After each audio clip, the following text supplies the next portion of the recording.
Well, Talena, thank you so much for being here with me on the Entrepreneurial Success Podcast. I am thrilled to have you here. This is one in the making, and you and I have been planning this for some time. Before we get started, why don't you introduce yourself and tell us a little bit about what you do? Sure. My name is Talena Bacon. I'm a business and marketing coach for creative women. I help service-based and product-based women organically market their business so they can get more noticeability and sales. I know, and this is what we're all after. In particular, Yes. we're going to talk about Facebook groups. And I've spoken about Facebook before, in all my podcast episodes, but I think we've never zoned in really on Facebook groups and the importance of them. So I'm really excited to have this discussion with you. But before we Definitely. get there, I want to hear your story. How did you get started? What made the decision for you to start your own business? And how does that taken you to where you are now? Well, when I first started my business, I did online home decorative business, which I still do now. I've been doing it for over 27 years. Oh my goodness. So I've been doing craft shows, wholesale shows, and it was basically a handmade business.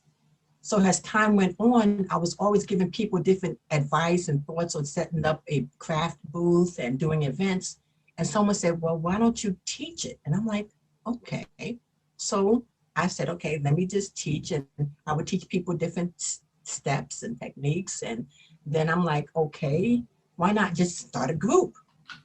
So I started a group with just handmade crafters. And as time went on, my own business was evolving. I was more into coaching. So it started evolving. It's like, oh, wow, I'm a business coach. I like helping women organically market their business. Like it transitioned. So as my business transitioned, I started getting more into coaching. So then I started automatically bringing it into my Facebook group.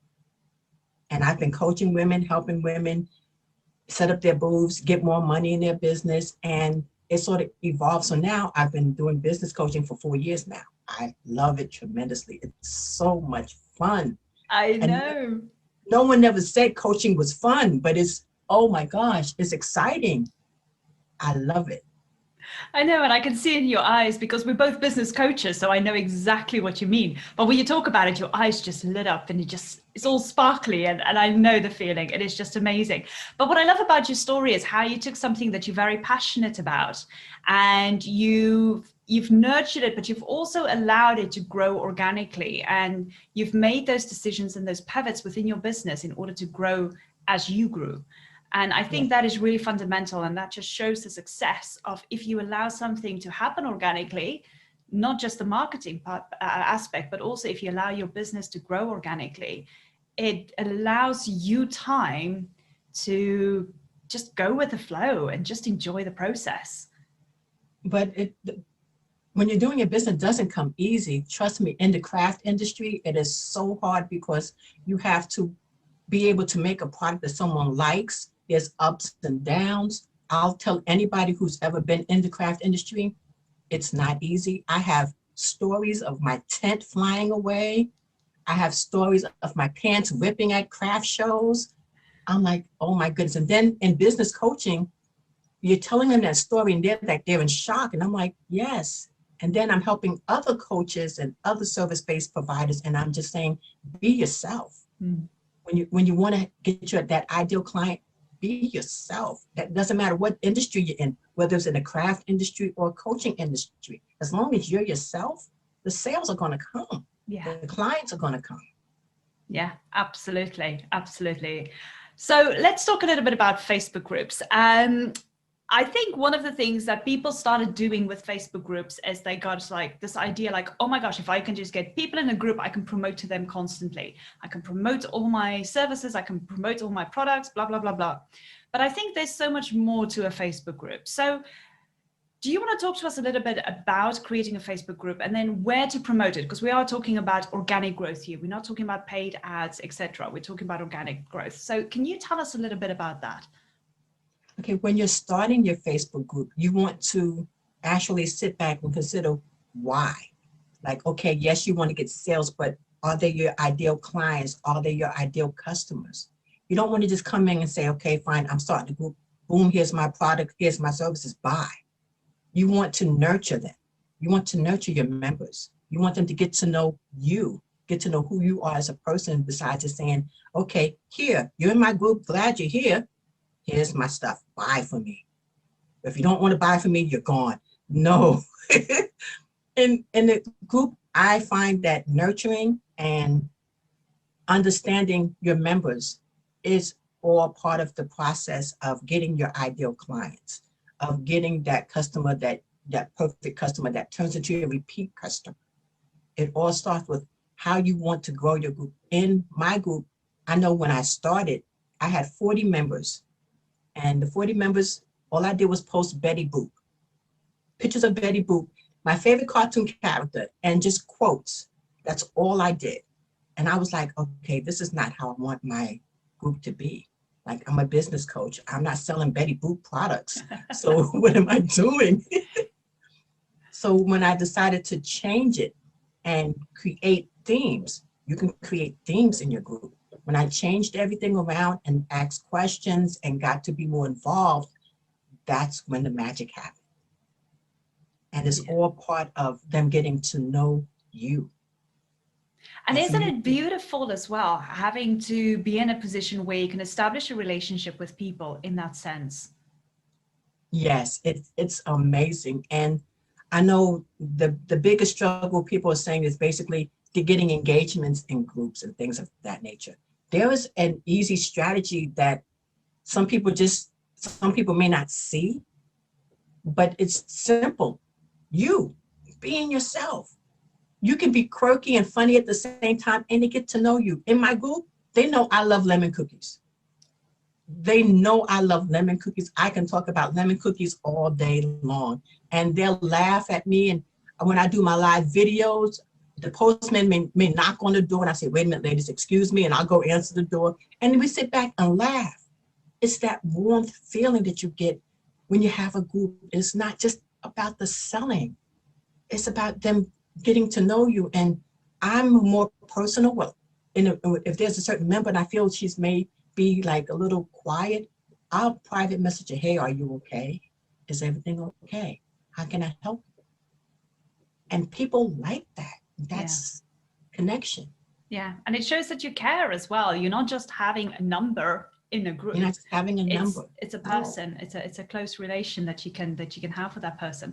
So talk to me a little bit about promoting your group organically, because I think that's one of the things that people think about as well. Now that they have a group, how can they promote it organically in order to get those right clients coming in and joining the group? When you're promoting your group organically, you don't want to post your links in every group that you see. You want a group to know that they're your ideal clients in that particular group. So when you're posting, you're doing your content. Your content is built around what the benefits they're getting for being in your group. Not all about, okay, this is what I have to sell. You can tell what are you going to give in a group, like a little bit about you, about what the group is going to help them. If it's selling, then okay, you can say, okay, I will be promoting every now and then, but don't say, okay, if you join my group, I'm going to be promoting every day. People want to know why they're joining the group. You know, what makes me say, okay, fine, I'm here at your group. Why would I want to join? And you want to post in other groups that would cater towards that. Like, I wouldn't post my group in a group of jewelry makers. They're not more niche to who I attract. So I attract more new coaches.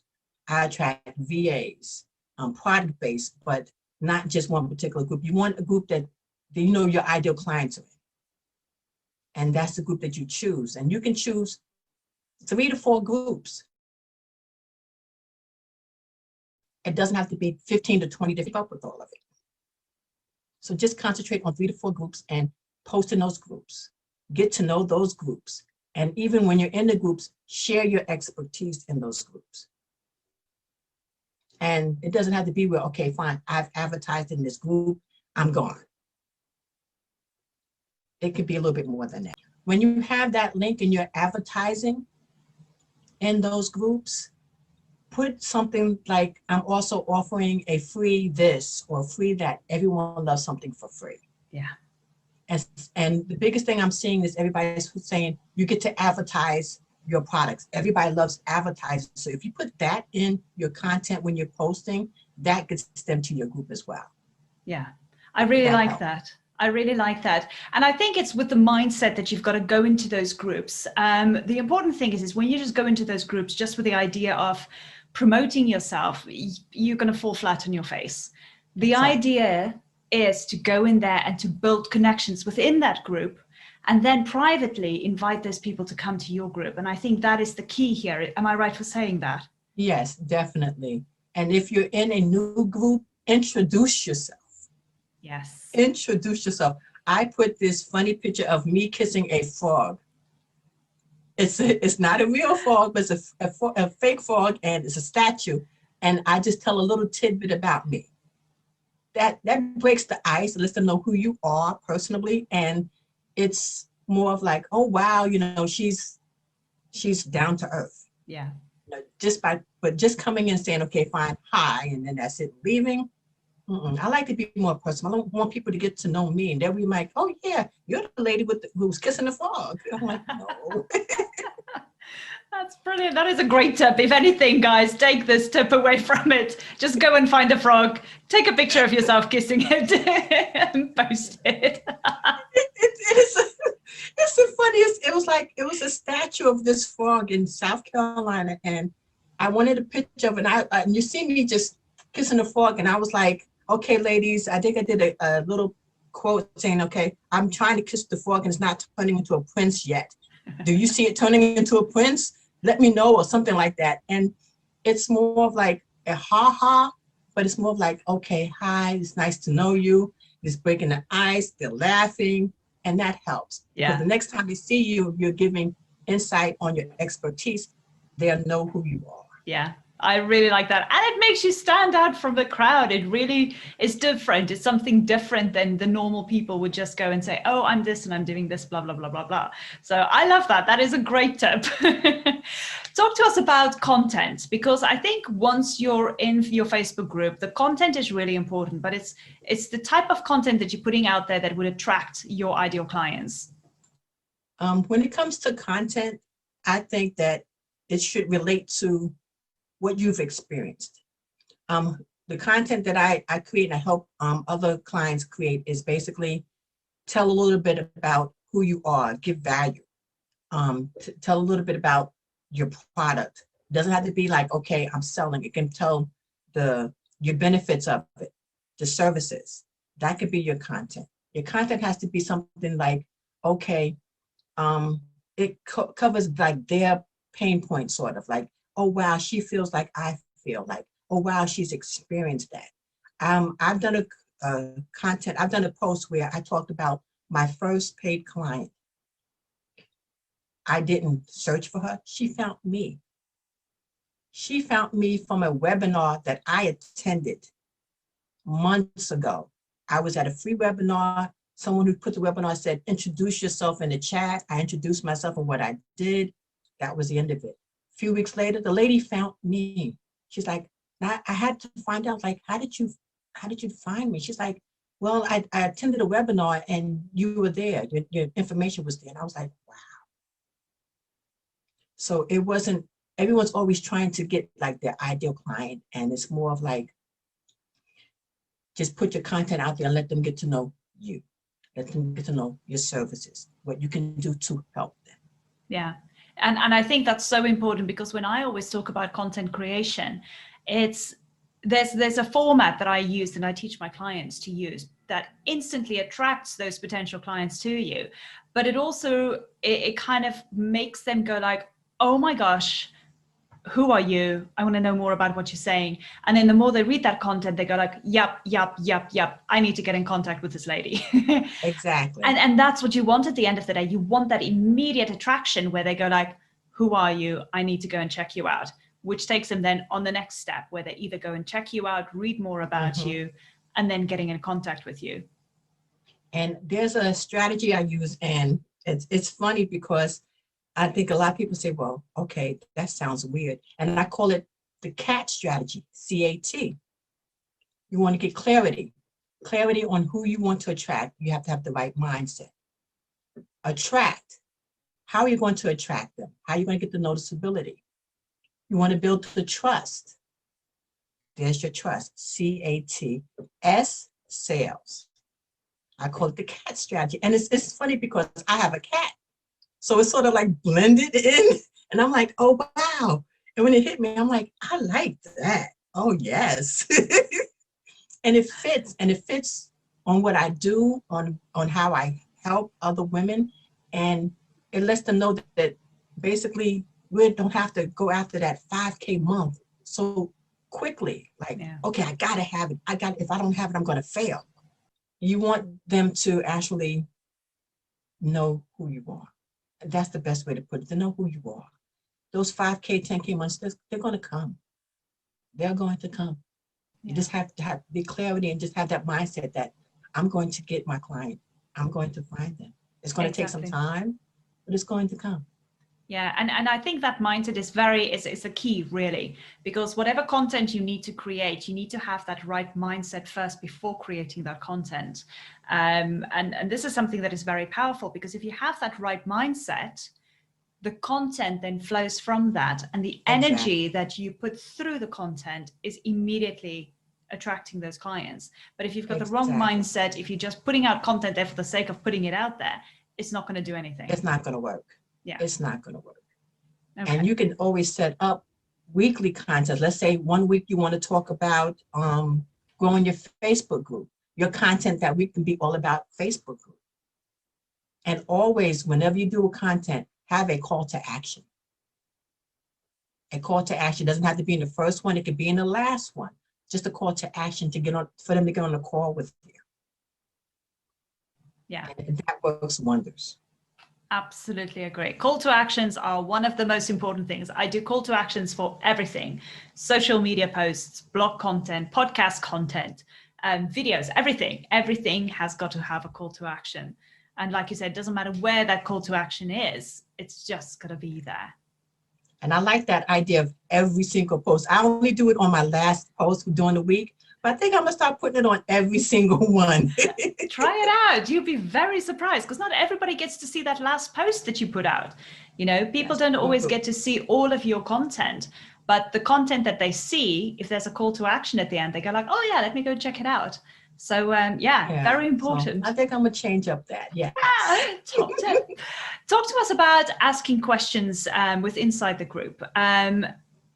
No, sorry, this is asking questions in order to attract clients, in order to get people.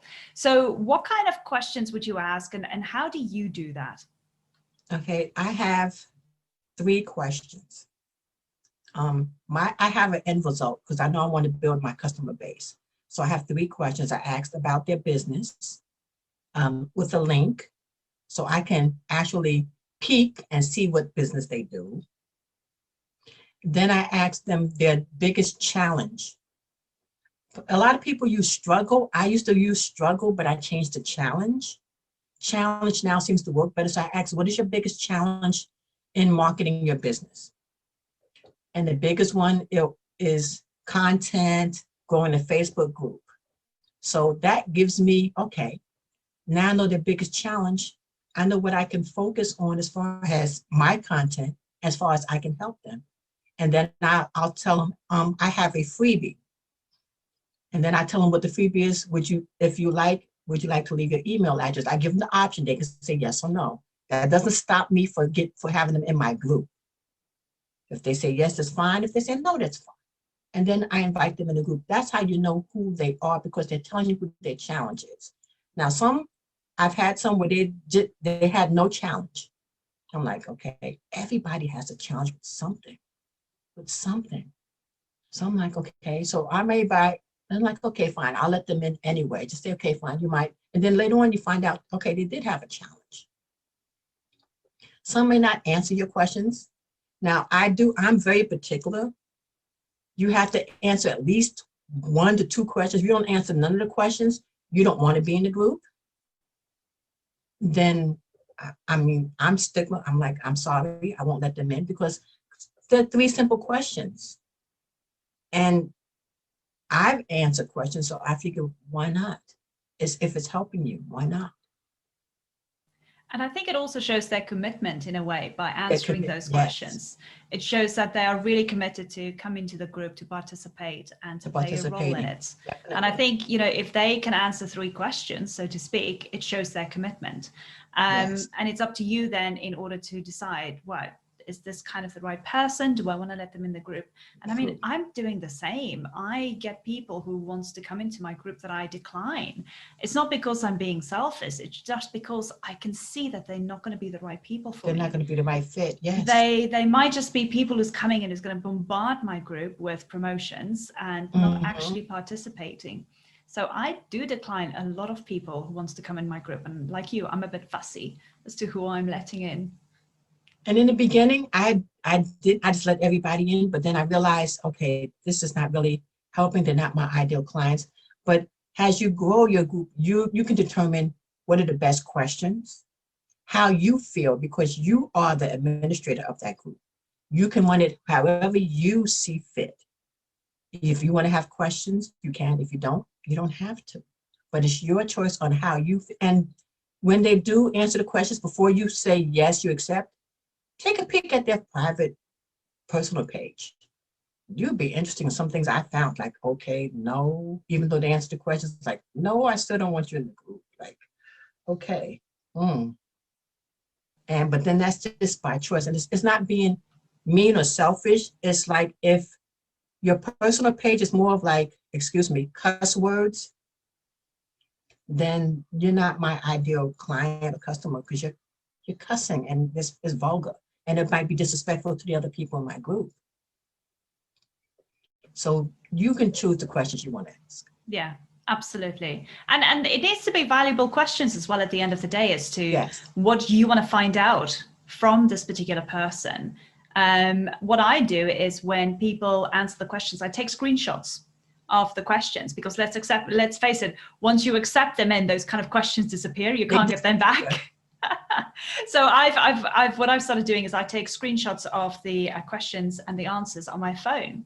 And then as an extra step, I reach out to those people then, once they're in my group, if I do accept them. I reach out to them on Messenger and I just say, hey, you spoke a little bit about this. Would you like to have a chat with me? You know, that could be something else that you can do as well. So I know it works. So if they reply to me, great. If they don't reply to me, that's fine. It means they just need a little bit more warming up with inside the group in order to see who I am and what I offer. And then maybe at a later stage, once they've warmed up a little bit, they would go like, oh yeah, she sent me a message. Let me go and check it out and reply to her now. And I've had people who come to me months after I sent a message, replying to me and said, are you still okay if we can have a chat about this? It's like, yeah, of course, let's arrange a call. So yeah, there's another tip. Yes, with mine, when they do the answers, I create a Trello board. I use Trello is like my lifesaver. I use a Trello board, and then with their challenges, I create a live video on it, and that helps too. Yeah, that's really good. That's really amazing. Okay, so now that we've kind of asked the questions and the people are in our group, let's talk about creating a freebie to grow your email list. Everyone does a different strategy. I use MailChimp. When you have the freebie, now you can do it 2 ways. You can do the freebie where you can actually add the link. I've seen people do where they add the link inside their group. But you can also create it on your Facebook business page. I have it on my business page, but I also have it where they can click on it and it's like a button to the left-hand side where they can actually sign up that way. Now with the freebie, I usually send them an email through MailChimp. I send them an email saying, welcome, thank you for joining the group. Here's the freebie. And the freebie helps me grow my customer base. And I tell them a little bit about the freebie and they get to download it. It's a great way to grow your customer base, and also a great way to let people know more about you and what you do. As a matter of fact, I did a freebie with you for the Entrepreneur Success Giveaway. It was amazing. Oh, I've accumulated 146 new subscribers. and it was amazing. Yeah. Doing a freebie helps grow your business, but you have to stay on top of your email list. Like you have to send out emails. It doesn't have to be every day. Yeah. It can be twice a week, usually a Monday and a Friday. Then you can add on more as you see fit if you're having a contest or a special. Or you can do it once a week. With the freebies, it also, you can add your email list. You can add a call to action in your freebie for them to join your group, even to book a call with you. So that's another way for you to actually gain more clients as well. Yeah, I like that. I do something very similar as well, because I've got the freebie on the main on the pages of my website. So that's the first thing you see when you go on my website. And then once they've downloaded that freebie and signed up for it, then the next call to action I give them there is to come and join my Facebook group. So it's kind of like a two-way street. So I kind of do the opposite side again, where I get them to sign up first and then join my Facebook group. But I like your idea of what you mentioned is once they've joined your group, you then go and send them an email and thank them. So not just do you say thank you for joining the group inside the group on the little message board, but you also go and send them a little personal email, which I like very much. I think that is something that I need to learn doing. Because, and I like that because it sort of helps me. Like if I have something special going on and they're already in a group, they'll say, oh yes, I'm already in the group.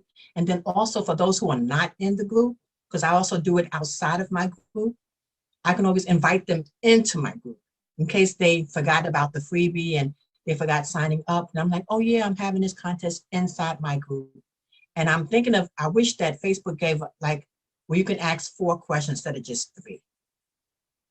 So if they could, I would add an extra one like, how did you hear about the freebie, or how did you hear about the group? Then they can respond, well, I'm on your email listing. Yeah. If Facebook can add that, that would be great. If they can add that. Well, I think, it's up to people, because at the end of the day, they're going to go, oh, another question? How many questions are you asking before I can join your group? But no, it makes a lot of sense, because, that kind of information is valuable to us in order to help the audience, to help the people in our groups. But not just that, I think it also kind of shows that once you start gathering, like you're saying, you use Trello to gather all that information when you go and have all the answers to the questions that you've asked. But that kind of information gives a very clear picture of your ideal client at the end of the day as well. And then you can go and use that information and go reach more people within the vicinity of what they're struggling with. Those kind of answers then kind of just dictates and helps you pave the way a little bit more about where you can find more people similar like that, who you can help them and bring them to your Facebook group. Exactly. I love doing it. I love helping, and it gives me a chance to get to know my clients before they work with me. Yeah. If you're a brand new coach, you might want to consider doing a few. When I started, I did a few what do you call it, pro bono. I did a few pro bono when I first started, so that was pretty good. But anyway, back to the freebie. I got off track. I don't think there's anything wrong with starting out doing work pro bono, because obviously you want to get the experience built up, and you want to get the reviews, and you also want to get that feedback in order to see what kind of work you're doing. So for anybody who's new, who wants to think about starting a Facebook group, if you haven't, or maybe you've started a Facebook group but you're not quite sure how to grow it, honestly, I think Talena's giving you some great tips here on how to grow that. But also understand that it is something that you've got to be persistent with. Yes. It is something that you've got to maintain. It is not just something that you put to the side and hope it's going to work on its own. It is honestly a strategy that you've got to use, and you've got to use it over and over again. And that's why I'm so insistent when I talk to my clients about, don't choose all the strategies. Don't try and do all the social media platforms. Just choose one. Choose one and use it over and over again. 2 at the most if you've got the time to do it, or if you've got people to help you out in your business. But as an example, if you choose to have a Facebook group and to grow it and to build that relationship with the people inside your Facebook group, it is something that you're going to have to do again and again and again. And again. Exactly. And like I said, it's not something you're just going to put to the side. So if you've And got a group, go ahead. No, go ahead. that's okay. So if you've got a group and it is stagnant, start now with the tips that Talena has given you here today and bring it back up. It's going to take a little bit of time to warm those people up again, but start with the tips that Talena has given you here today. And I promise you, you're going to see a huge success if you just stay persistent, committed, and also consistent in order to grow your group. And I wanted to share one tip that has worked wonders. And ladies, gentlemen, whoever's watching the podcast, listen to the podcast, use this one. I call it the business spotlight. And what it is, once a month, whoever engages the most in the group gets to advertise on my page for 1 month. I ask them questions about their business. They share a couple of pictures, and it is actually pinned to the top of the Facebook group so everybody's in it can see it. I even talk about it when I introduce new people into it. It's a great way for people to advertise organically, and everyone loves it because it showcases them, and it's 1 month of free advertising. Oh my God, that's a brilliant idea. How come I've never thought about that? No, that's really lovely, because I think what it does is it also encourages people to communicate. It encourages people to engage within the group, to help each other out. And then when somebody is really doing very well, they get that reward of having free advertising for a month, which I think is amazing. It's an amazing tip. Thank you so much for sharing that. I love it so much. And I even throw in a little journal. I might mail them out a journal or send them a freebie or something extra or a template. And that's just my way of saying thank you. Oh, that thank you for engaging in the group. Yeah, that is lovely. No, honestly, I want to join your group. I would love to have you. No, it's really been amazing. And I thank you so much for being here and sharing all of these tips. I honestly think that people have made lots of notes and they feel a little bit excited now about going back, either starting or still growing their groups and working on, building that relationships with the people inside their groups. But before we go, you've got an amazing freebie available for the audience. Why don't you tell us a little bit about that freebie? Okay, this one, you would love the cover. The cover looks like you're holding money in your hands. So I call it No Money, No Problem. It's 10 ways to maximize your marketing so that you can organically grow your business. And I share 10 tips to help you organically market your business. And it's my biggest freebie. Matter of fact, that's the same freebie I got those subscribers on. So it's my biggest one, and I love it tremendously. Yeah, and I've seen it as well. It's really amazing. So for each and every one of you, either watching this video or listening to the podcast, the link is below in my show notes. Go and grab that freebie. You're going to love it. I loved it. I mean, Talena knows what she's talking about. I mean, if you didn't get any tips from her today, then honestly, go and grab her free because there's lots more there. But yes, I appreciate you so much, Talena. It's been absolutely wonderful. And then for those of you who want to connect with Talena, her Facebook group details will be in the show notes as well as her website. So if you want to go and join her group, by all means do so. Just follow the link below. But Talena, all I can say is thank you again for being here and just sharing all of those amazing tips. It's been absolutely phenomenal to have you. Thank you so much. Thank you. It was a pleasure. I enjoyed it so much. Bless you. Okay, well, we'll be in touch very soon. Thank you. Take care. Definitely. Okay, take care. Bye-bye.